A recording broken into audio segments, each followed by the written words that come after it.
नमस्कार, हेल्थ गुरु से जुड़े हमारे खास कार्यक्रम हेल्थ गुरु में आपका बहुत बहुत स्वागत है। मैं हूं आपके साथ राहुल सिन्हा और आज अत्याधुनिक इलाज होने के बावजूद देश में हर साल लाखों लोग कैंसर से मर जाते हैं और इसकी वजह है लोगों में जागरूकता की कमी।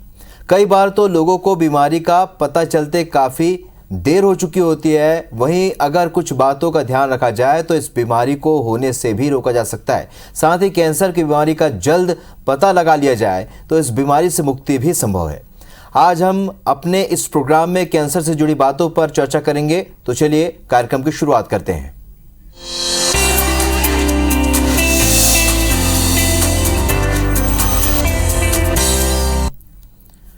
तो कैंसर पर बात करने के लिए हमारे साथ स्टूडियो में मौजूद हैं oncology surgeon doctor Diwakar Pandey ji. Doctor साहब, आपका बहुत बहुत स्वागत है। नमस्कार। नमस्कार डॉक्टर साहब, आज कैंसर पर हम चर्चा कर रहे हैं। सबसे पहले तो ये समझना होगा सरल भाषा में कैंसर को किस तरीके से समझा जाए। कैंसर आपका हमारे शरीर का जो निर्माण होता है वो कोशिकाओं से होता है। अलग अलग टाइप की कोशिकाएं होती है जो एक सिग्नल के द्वारा बढ़ती हैं, बड़ी होती हैं, बाद में अपने आप से ख़त्म हो जाती हैं। एक प्रोग्राम सेल डेथ होता है हमारे शरीर में और ये नॉर्मल आपके डेवलपमेंट का हिस्सा होता है। कैंसर अनफॉर्चुनेटली तब होता है जब ये कोशिकाएं जब मरती हैं, उनमें जो प्रोग्राम सेल डेथ है वो एक्चुअली आपका हैम्पर होता है। उस कारण से उसमें अनऑर्गेनाइज्ड या फिर एक तरीके से बोलेंगे विदाउट एनी चेक्स के ग्रोथ होनी चालू हो जाती है। इस कारण से वो ट्यूमर का शक्ल ले लेती हैं, तब इसको कैंसर बोलते हैं। तो ऐसी कोशिकाएं जिनमें आपका ग्रोथ नहीं होने का ग्रोथ आपका डिस्ट्रक्शन होने का जो कंट्रोल है वो खत्म होने के बाद जो बनता है दैट इज कैंसर। डॉक्टर साहब, हर बीमारी कोई ना कोई लक्षण देती है। चूंकि हम अब कैंसर को आप सरल भाषा में समझा चुके हैं, लक्षण की अगर बात करें तो क्योंकि कैंसर के बारे में अक्सर ये सुनने में आया या देखने में आया है कि वो या तो 3rd 4th स्टेज में या फिर लास्ट स्टेज में इसका पता चल पाता है। तो इसके प्रारंभिक लक्षण क्या हो सकते हैं? हमारे देश में जो कॉमन कैंसर्स आते हैं वो ओरल कैंसर है या फिर गर्भाशय के मुंह का कैंसर है या फिर अभी पेट का और लंग कैंसर एक कॉमन है। ये मान के चलिए कि जो कॉमन सिम्टम्स हैं वो आपको ये देखना है कि नॉर्मली जो बीमारियां होती है आप अपने डॉक्टर के पास किसी कारण से जाते हैं, उनको लगता है कि नहीं ये इस कारण से नहीं हो सकता, ये सब समस्याएं कैंसर में हो सकती है। जैसे आपको काफ़ी लंबे टाइम से कोई घाव है जो भर नहीं रहा है दवाई करने के बाद भी, है ना। आपको लंबे समय से खांसी है जो ठीक नहीं हो रही है, आपने टीबी का इलाज करवाया है, कभी कभी खांसी में खून आ रहा है, उसके लिए डॉक्टर को दिखाया, ये एक कॉमन समस्या हो सकती है। दूसरा, आपका मुंह में छाले हुए हैं जो काफ़ी समस्या हैं, मुंह खुलने में समस्या हो रही है। पेट के लिए अगर देखेंगे, पेट के कैंसर के संदर्भ में देखेंगे तो कुछ बाउल हैबिट्स आपकी चेंज अगर हो रही है, नॉर्मली आप कॉन्स्टिपेशन है या तो डायरिया है या तो दोनों का कॉम्बिनेशन आपको है। वेट लॉस है जिसको आपके डॉक्टर एक्सप्लेन नहीं कर पा रहे हैं, आपकी किसी और बीमारी से वेट लॉस नहीं हो पा रहा है, वेट लॉस है वो एक कारण है। कुछ कैंसर्स में लंबे समय से मरीज को बुखार रहता है, बुखार अनएक्सप्लेन्ड रहता है। महिलाओं के कैंसर में स्पेशली जो हमारे यहाँ काफ़ी कॉमन कैंसर है उसमें बच्चादानी के रास्ते या तो गंदा पानी, वाइट पानी आता है या तो कभी कभी ब्लीडिंग होती है विच इज़ अनएक्सप्लेन्ड। आपका माहवारी की ब्लीडिंग के बीच में या फिर माहवारी ख़त्म होने के बाद दोबारा से ब्लीडिंग चालू होती है। ये सब कॉमन सिम्टम्स हैं जो हम लोग को देखना चाहिए। तो डॉक्टर साहब, क्या इस तरीके से समझा जा सकता है कि जितने भी आपने सिम्टम्स बताए हैं वो बहुत कॉमन सिम्टम्स है जो कि हम देखते हैं सामान्य बीमारियों में भी सिम्टम्स नजर आते हैं? क्या ये माना जाए कि जब ये सिम्टम्स काफ़ी लंबे समय तक आपके शरीर में आपके भीतर दिखते हैं तब ये वजह हो सकते हैं? बिल्कुल बिल्कुल, ये बहुत ज़रूरी बात है। बिकॉज अगर आप ये देखने जाएंगे तो आपको लगेगा हाँ ये सब तो मेरे को भी हो सकता है कभी कभी, लेकिन ज़रूरी ये है कि ये काफ़ी लंबे समय से हो। और जब ऐसा होता है तो अपने डॉक्टर से तुरंत ही आपको एक बार बात करके इसके बारे में आप डिस्कस करना चाहिए। क्योंकि ये कहा जाता है कैंसर में कि कोशिकाएं एक जगह जब एकत्रित होती हैं तो वो गांठ का रूप ले लेती हैं। डॉक्टर साहब, तो क्या ये भी एक प्रमुख लक्षण हो सकता है? क्या हर गांठ कैंसर हो सकता है क्या? नहीं, हर गांठ कैंसर नहीं हो सकता। मैंने जैसे आपको बताया था कि कैंसर होने का मुख्य कारण क्या होता है। जो कोशिकाएं होती है जिसमें डेथ होती है वो डेथ अपने आप में बिकॉज ऑफ मल्टीपल प्रॉब्लम्स वो डेथ होनी बंद हो जाती है, इस कारण से गांठ बनती है। हर कैंसर खतरनाक नहीं होता है, हर गांठ खतरनाक नहीं होती है, आपको समझना जरूरी है। दो तरफ की गांठ होती है। एक ऐसी गांठ होती है जो सिंपल सादी गांठ होती है जिसको फैलने का रिस्क कहीं पे नहीं होता है। दूसरी ऐसी गांठ होती है जिसमें आपको फैलने का रिस्क होता है, जहां पे गांठ होती है वहां से किसी शरीर के दूसरे अंग में जाने का रिस्क होता है। ये एक्चुअली कैंसर का रूप लेता है और ज़्यादा खतरनाक होता है। और अनफॉर्चुनेटली जो नहीं फैलने वाली गांठें होती हैं वो देखने में कॉमन होती है और उसमें उसके लिए मरीज डरते हैं, जिसको डरने की जरूरत नहीं है। तो ये हर गांठ शरीर में कोई कैंसर की वजह, इसकी वजह हो सकती है कैंसर, ये बहुत पॉसिबिलिटी नहीं होती है। ज़रूरत इस बात की होती है कि सही समय पर उसकी जांच करा ली जाए तो ये पता चल सकता है कि वो वास्तव में वो कैंसर ही है या कोई सामान्य गांठ है। ये आप कहना चाह रहे हैं? बिल्कुल बिल्कुल। डॉक्टर साहब, कारण की ओर बढ़ते हैं, क्योंकि लक्षण तो आपने बताया, कारण, क्योंकि आज बहुत सारे ऐसे कारण हैं जो कैंसर के पीछे मुख्य वजह जिसमें माना जाता है, जिसमें आपकी लाइफस्टाइल भी है, और लोग ये कहते हैं कि प्लास्टिक के ज़्यादा उपयोग से भी जो है विशेषज्ञ कहते हैं। क्या ये सभी उसमें कारण में आते हैं? देखिए, हमारे देश में जो सबसे कॉमन कैंसर्स मिलते हैं, मुंह का कैंसर है, बच्चेदानी के मुंह का कैंसर है, या तो फिर लंग कैंसर है, ब्रेस्ट कैंसर भी बहुत कॉमन है। ओवरऑल देखेंगे तो सबसे मेजर कारण जो हमारे देश में है वो आपका टोबैको या टोबैको रिलेटेड प्रोडक्ट यूज़ करना है। उसको किसी भी फॉर्म में यूज़ करेंगे, स्मोकलेस टोबैको, गुटखा या फिर जर्दा, या तो फिर स्मोकिंग करें, तो एक सबसे ज़रूरी कारण, सबसे महत्वपूर्ण और सबसे अवॉइडेबल कारण है आपका स्मोकिंग या फिर टोबैको रिलेटेड। दूसरा कारण है आपका अभी जो रिसेंटली लाइफस्टाइल चेंज होता है, हम लोग धीरे से वेस्टर्न डाइट फॉलो कर रहे हैं। जो टिपिकल इंडियन फैमिलीज थे उनमें अभी थोड़ा सा डाइट चेंजेस आ रहे हैं, लाइफस्टाइल डिसीजेस आ रही हैं, ये एक बड़ा कारण है। और तीसरा जरूरी, उस कारण से यूजुअली आप फैमिलीज थोड़ी लेट से लोग बच्चा फैमिली प्लान कर रहे हैं, शादियां लेट से हो रही हैं, ये सब मेजर कारण है जिसमें ब्रेस्ट कैंसर, ओवेरियन कैंसर का रिस्क काफ़ी बड़ा है हमारे देश में। तीसरा महत्वपूर्ण रीज़न है पोल्यूशन, जो हम लोग, और उसमें इंडोर पोल्यूशन भी है और आउटडोर पोल्यूशन भी है, दोनों चीज़ें हम इग्नोर करते हैं। वो एक बड़ा मेजर रीज़न है स्पेशली लंग कैंसर के लिए। तो ये बाय एंड लार्ज बड़े कारण हैं।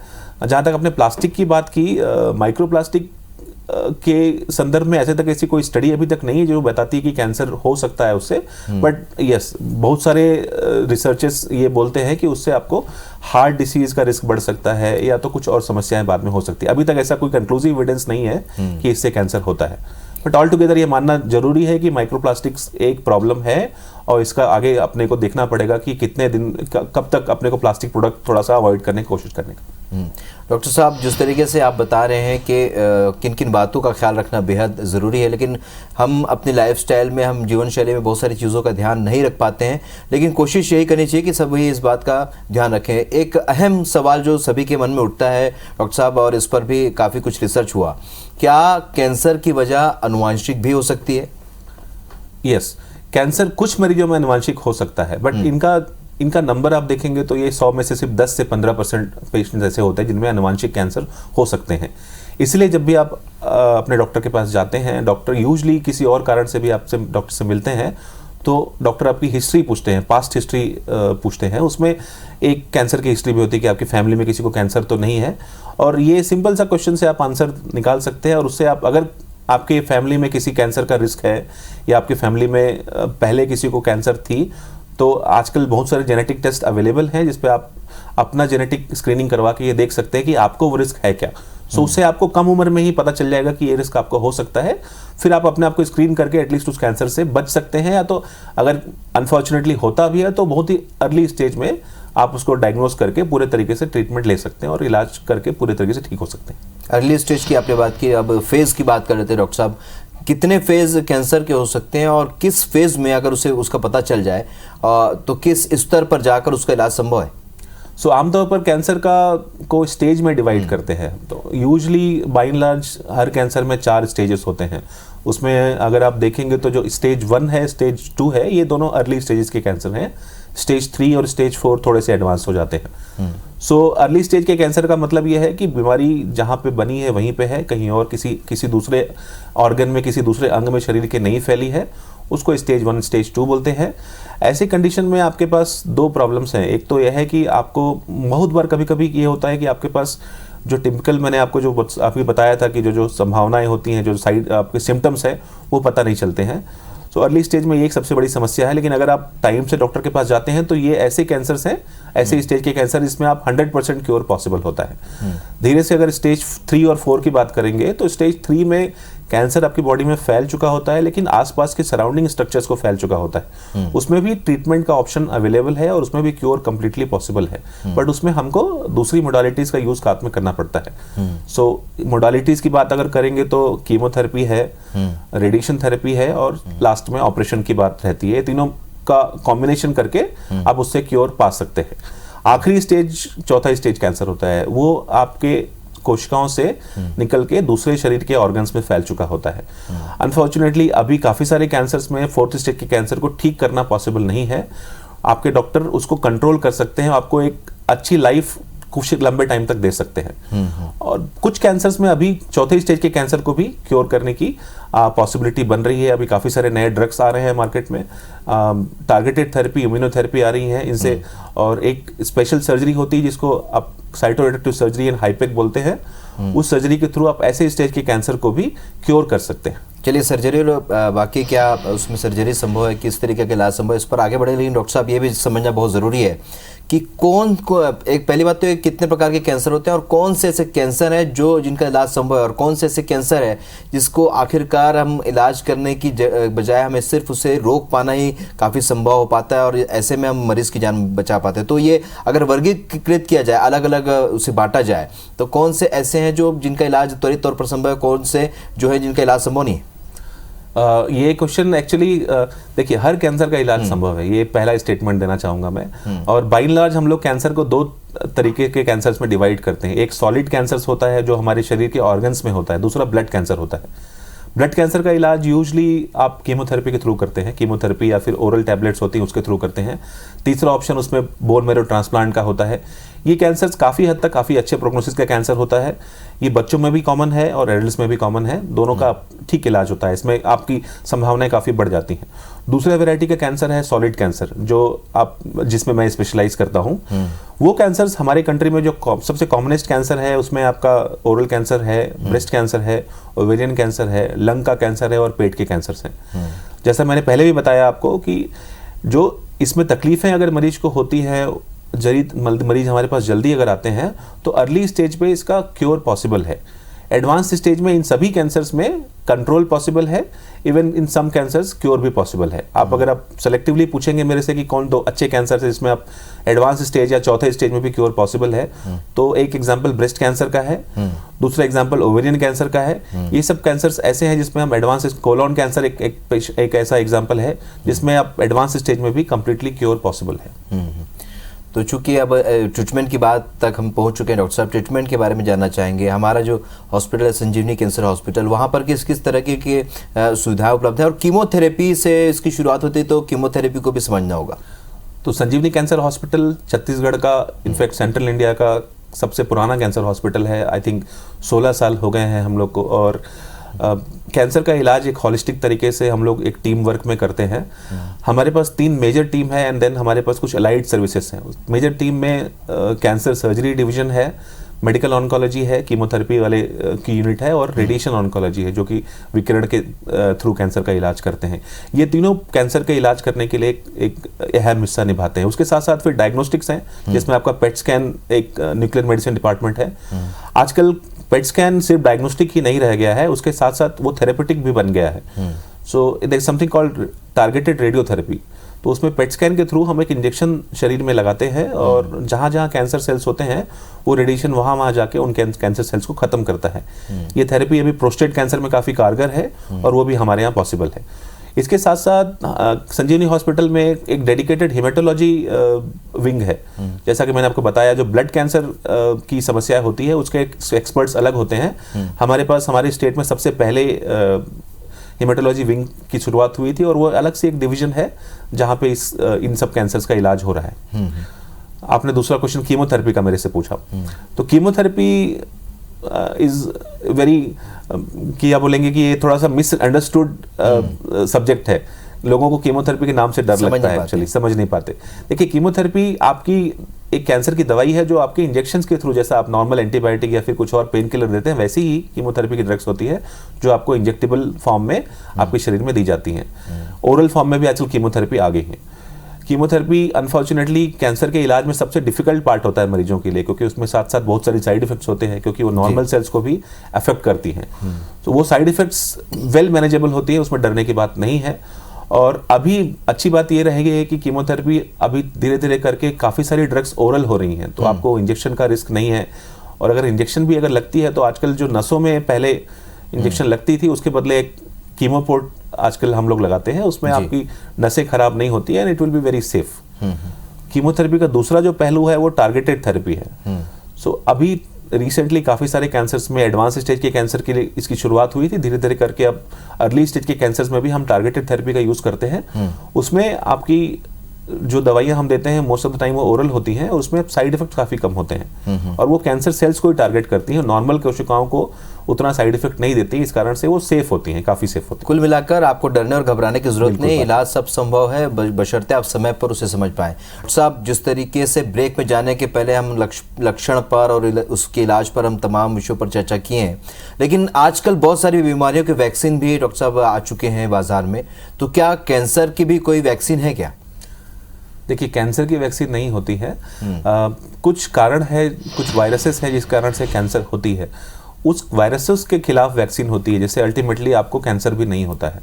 सो दो कॉमन वैक्सीन का एग्जांपल मैं देना चाहूँगा। एक तो गर्भाशय के मुंह के कैंसर के लिए स्पेशली एक हेपेटाइटिस आपका एक HPV वैक्सीन होता है, ठीक है। वो वैक्सीन आपका जो वायरस जिससे आपका गर्भाशय का मुंह का कैंसर है, एनल कैनाल का कैंसर है, ओरल कैविटी के कुछ कैंसर्स हैं, वो कैंसर कराता है, वो वैक्सीन उसके खिलाफ होता है। तो वो वायरस हमारे शरीर में बढ़ नहीं पाता, जिस कारण से ये कैंसर या तो होता नहीं या तो काफ़ी कम चांसेस है उसके होने के। तो ये एक वैक्सीन है जो कि रूटीनली हम लोग रिकमेंड करते हैं। और दूसरा एक एग्जांपल है आपका हेपेटाइटिस वैक्सीन का। तो हेपेटाइटिस के कारण से लिवर कैंसर होता है और हेपेटाइटिस B, C दोनों कारण से, और साथ में D भी, इसके कारण से आपको लिवर कैंसर हो सकता है। उसके खिलाफ वैक्सीन्स हैं जिससे लिवर कैंसर का रिस्क काफ़ी कम हो जाता है। एक बहुत कॉमन सा सवाल है डॉक्टर साहब, क्या कैंसर का भी कोई एज ग्रुप होता है क्या? किसी एक खास एज ग्रुप में ही होता है क्या? देखिए, ऐसा है, कैंसर उम्र बढ़ने के साथ साथ कैंसर होने की संभावना बढ़ती है। तो ये मान के चलिए कि 40s 50s का एज ग्रुप सबसे कॉमन है सॉलिड कैंसर्स के लिए। और बिकॉज इस समय इसको कैंसर होने के लिए आपको जो जो मैंने कारण बताए हैं, ये कारण तुरंत, जैसे आप स्मोकिंग कोई कर रहे हैं तो स्मोकिंग तुरंत अगर 1 महीने स्मोकिंग करेंगे, रिस्क तो होता है रिस्क, लेकिन रिस्क बढ़ता जाता है जब आप स्मोकिंग काफ़ी लंबे टाइम से कर रहे हैं। तो एक लैग टाइम चाहिए होता है आपका जो जिस कारण से कैंसर होता है उसके लिए और फाइनली कैंसर बनने के लिए। इसलिए यूजली एडल्ट्स में कैंसर ज़्यादा कॉमन होता है और खासकर 40-50 साल की उम्र में कैंसर ज़्यादा कॉमन देखा गया है।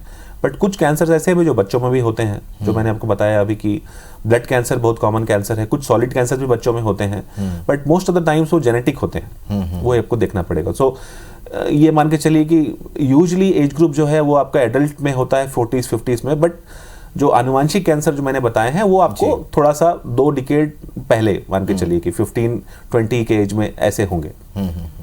चलिए, तो अर्ली एज में भी संभव है, लेकिन आनुवांशिक कैंसर की ज़्यादा संभावना जो अर्ली एज में हो सकते हैं। बिल्कुल। एक और सवाल जो आम आदमी सोच सकता है कि क्या कैंसर फैलता भी है क्या? आपस में एक दूसरे से बोल रहे हैं आप? आपस में एक दूसरे से क्या ये फैल सकता है? जैसे कि सर्दी खांसी फैलती है, कुछ संक्रामक बीमारी, क्या ये संक्रामक होता है क्या? नहीं, ऐसा बिल्कुल नहीं होता है। ये बहुत बड़ी भ्रांति है काफ़ी लोगों में। ये काफ़ी अच्छा क्वेश्चन है, आपने इसको लाया। कैंसर बिल्कुल नहीं फैलता है। आप जब कैंसर का मरीज देखते हैं तो सर्दी खांसी या फ्लू जैसी बीमारी नहीं है जो कि, या फिर HIV जैसी बीमारी नहीं है जो फैलती है। और कैंसर के इलाज के समय सपोर्ट बहुत ज़रूरी है, बिकॉज जब भी किसी मरीज को कैंसर होता है तो मेरे को लगता है कि उसकी परेशानी को पूरी फैमिली को महसूस करना पड़ता है, बार बार डॉक्टर के पास जाना है, काफ़ी लंबा इलाज है। तो ये सपोर्ट बहुत ज़रूरी है फैमिली का, और ये डर काफ़ी लोगों में रहता है। और ये बहुत क्लियरली बोलना चाहता हूँ मैं कि कैंसर ऐसे फ्लू जैसा नहीं है कि किसी और से छूने से या फिर बात करने से या फिर साथ में खाना शेयर करने से फैलता है। चलिए, तो एक बहुत अहम जानकारी डॉक्टर साहब ने दी कि कभी भी ऐसा मरीज जो कि कैंसर से ग्रसित है और उसे अगर एक सहयोग की ज़रूरत है, सपोर्ट की ज़रूरत है, उसे पूरा सपोर्ट दिया जाना चाहिए, क्योंकि ये ऐसे संक्रामक नहीं है, ये ऐसे फैलता नहीं है। डॉक्टर साहब, एक अहम सवाल जो कि इस कैंसर के इलाज से जुड़ा है, देखने में ये आया है कि इसका इलाज काफ़ी महंगा होता है। ऐसी परिस्थितियों में आप जो कैंसर पीड़ित हैं या उनके परिवार वालों को आप क्या सजेस्ट करेंगे? देखिए, हमारे देश में सबसे जो कॉमन कैंसर हैं उनमें से majority of them actually preventable cancer हैं, जिसको आप आसानी से प्रिवेंट कर सकते हैं। जैसा कि मैंने आपको बताया कि स्मोकिंग या टोबैको का कोई भी फॉर्म लेना वो बहुत कॉमन है, और उस कारण से ओरल कैंसर, लंग का कैंसर होता है। स्मोकिंग आपने अवॉइड कर लिया तो ये मान के चलिए 6 में से 5 लोगों को हम कैंसर से, 6 अगर किसी ओरल कैंसर के मरीज हमारे पास हैं उनमें से 5 लोगों को टोबैको के कारण से कैंसर होता है। वो आप ऑलमोस्ट मान के चलिए कि 80 to 90% मरीजों को ऐसे ही बचा रहे हैं। दूसरा आपका ब्रेस्ट कैंसर का एग्जाम्पल है, ब्रेस्ट कैंसर, ओवेरियन कैंसर का एग्जाम्पल है। तो सही समय में फैमिली, सही समय में शादी, सही समय में फैमिली प्लानिंग करना, ये जब पहले होती थे वैसे अभी करना, दैट इज वन थिंग। अपना लाइफस्टाइल चेंज करना, थोड़ा एक्सरसाइज करना। मोटापा है एक बहुत कॉमन समस्या है। मोटापा एक ऐसी चीज है जिससे काफी सारे कैंसर होने की संभावना होती है जी। इसको आप प्रिवेंट कर सकते हैं। तीसरा जरूरी ये है कि जो बच्चेदानी का मुंह का कैंसर है, सर्वाइकल कैंसर है, ये एक पुअर जेनेटल हाइजीन के कारण से होता है, वो भी काफी हद तक प्रिवेंटेबल है। तो वो ये सब चीजें आप करके मान के चलिए कि काफी सारे कैंसर से बच सकते हैं। बिल्कुल, कैंसर से बचा जा सकता है बशर्ते आपको समय पर उसकी जानकारी हो जाए। अर्ली स्टेज में अगर पता चलता है तो उसका इलाज संभव है। और ये बहुत अच्छी बात है कि हमारे पूरे देश समेत हमारे छत्तीसगढ़ में भी ये इलाज संजीवनी कैंसर हॉस्पिटल में उपलब्ध है। जैसे कि डॉक्टर दिवाकर पांडे तमाम जानकारियाँ दे रहे थे। डॉक्टर साहब, आपका हमारे साथ जुड़ने के लिए बहुत बहुत शुक्रिया। तो हेल्थ गुरु में आज हमने चर्चा की है कैंसर पर, जिस पर तमाम विषयों पर, तमाम जो इलाज हैं, लक्षण, तमाम विषयों पर हमने विस्तार से चर्चा की। डॉक्टर दिवाकर पांडे ने तमाम जानकारियां दी। अगले एक और अहम विषय के साथ अगले एपिसोड में आपसे फिर होगी मुलाकात। तब तक के लिए दीजिए इजाजत। नमस्कार।